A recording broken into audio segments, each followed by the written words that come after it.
Thank you very much for the introduction. Actually, when we are gathering here tonight, speaking about the Deming Cup and the laureates, I have to add something which has nothing to do to industry and the other achievements of Steph. Steph was a member of Knesset for almost 4 years. And he left before I came to the Knesset and decided that he could contribute to the Israeli society more in creating more jobs than in Israel, in industry. And this is one of the characteristics of Steph. When he feels that he cannot fulfill all what he really wants in one area, he says, okay, I'll move to another one. I cannot tell you how many of them are still there and not sure whether they are in their place. Speaking about the Deming Cup, there are many similarities between Dr. W. Edwards Deming and Steph Wertheimer. Dr. Deming came to Japan to help out with the preparations for the census of 51 and became one of the pillars of the country's new industry. Steph is one of the founding fathers and an icon of the thriving Israeli industry. Both started their efforts almost at the same time. But the real common denominators are Deming's 3 principles: to focus on industry as the most important component of the country's growth, to learn the needs of the market and to adapt to them, as well as making sure that the range of error in your products is much lower than that of your competitors. Steph adds to it a special emphasis on export. The outcome of the implementing of these principles brought about miracles, while actually it was work, belief in their visions, and tenacity which made it a reality. It is hard to think about someone who deserves this prize more than Steph. Steph admires work not as a means to get other things, but as an aim in itself. Steph appreciates tangible products. If possible, industry. If possible, metal. He is not a Cinderella. He was born in Germany to a comfortable family which left for Palestine in time before the Holocaust and became much less comfortable later. Steph confronted a teacher who had hit a girl in class, left school, and never went back. This is the true story behind not finishing high school. Steph has the gifted combination of golden hands and a business-oriented mind.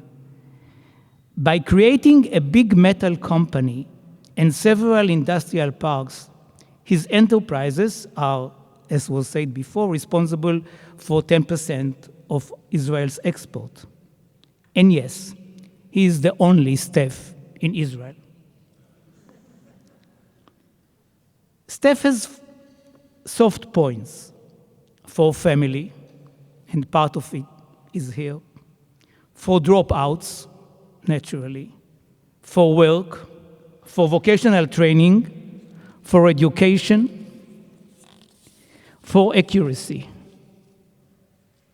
He is always there before time. Try to fix a meeting with him and come before him. You will never succeed.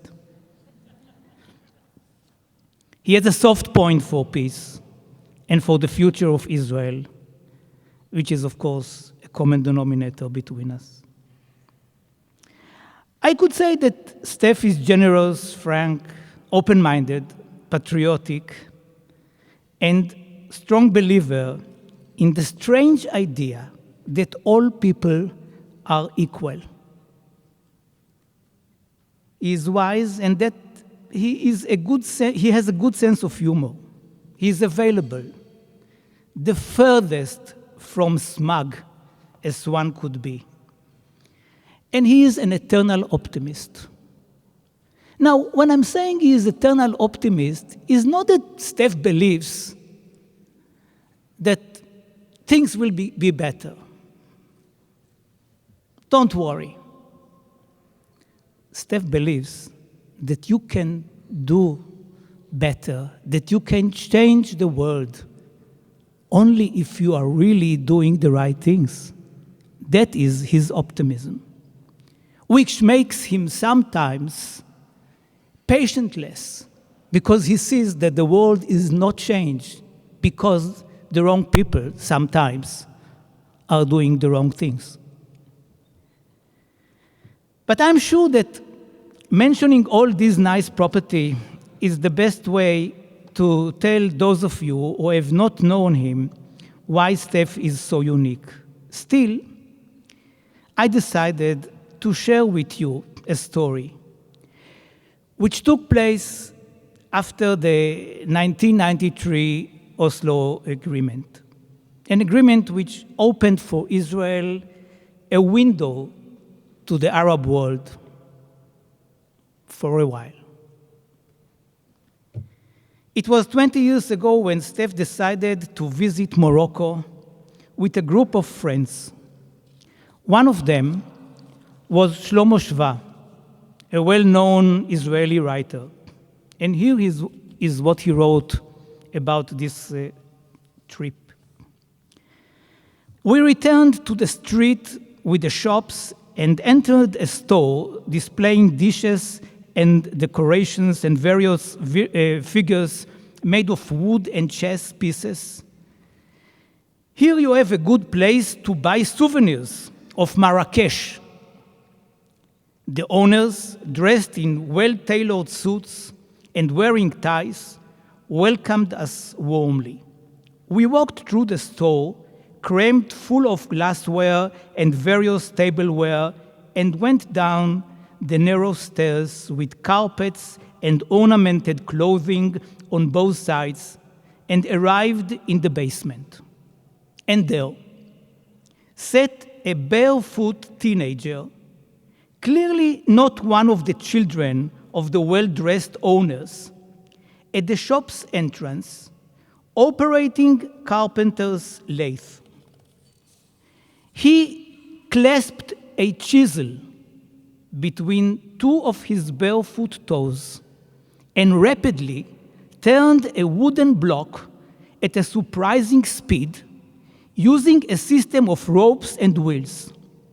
Chiseling all around the wood, the youngster produced a magnificent king for a chess set, placed it to the side, and quickly grabbed another block of wood to begin chiseling a second chess piece, this time a queen for that king, and afterwards went on to produce the royal couple's entourage.